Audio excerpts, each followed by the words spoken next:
A brief overview of the social contract. Quote, in a well-governed state, there are few punishments, not because there are many pardons, but because criminals are rare. It is when a state is in decay that the multitude of crimes is a guarantee of impunity.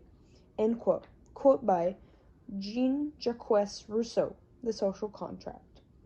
Jean-Jacques Rousseau wrote The Social Contract in 1762. It was written as a political treatise, a work formally dealing with the subject. Rousseau was born in Geneva, Switzerland, in 1712, later moving to Montparnasse, Paris, where he lived most of his life, passing away in 1778.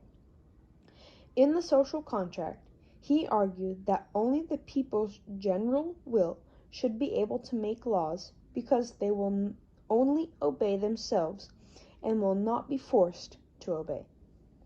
The people's general will is the social contract's main argument. However, the three ideas from this discourse used to create our government were that of a lawgiver, the civil state, and popular sovereignty.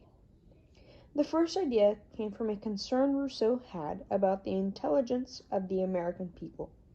This brought up the idea that the majority needs a lawgiver who will make laws and a constitution to protect the people's rights.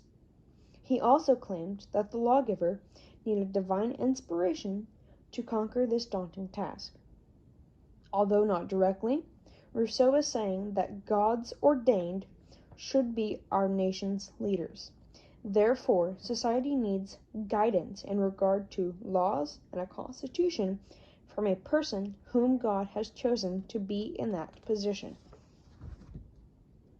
The idea of a civil state was also adopted from this influential discourse.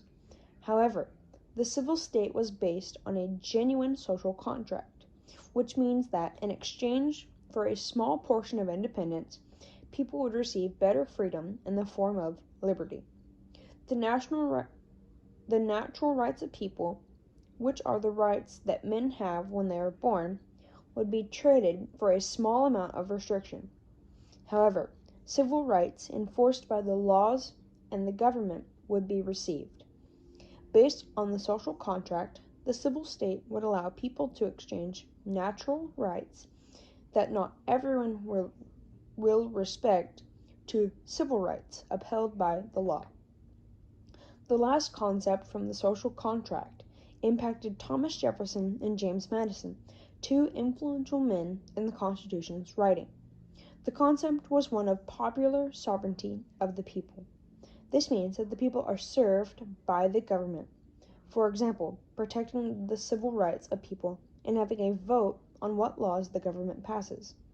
However, one aspect of popular sovereignty that was not specified that Thomas Jefferson and James Madison disagreed on was whether the government should be large or small.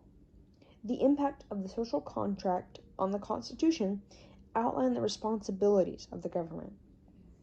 In conclusion, the concepts of the lawgivers, the civil state, and popular sovereignty were adopted from the social contract. The concept of lawgivers came from the concern Rousseau had about people's intelligence, which led to the need for leaders ordained by God. The civil state was the exchange of natural rights for civil rights that would be enforced by the laws the government implemented. Finally, Jefferson and Madison accepted the idea of popular sovereignty, which meant that the government should be created to serve the people. The social contract was a critical document that shaped the minds of the creators of our Constitution, positively with essential concepts pertaining to rights and sovereignty.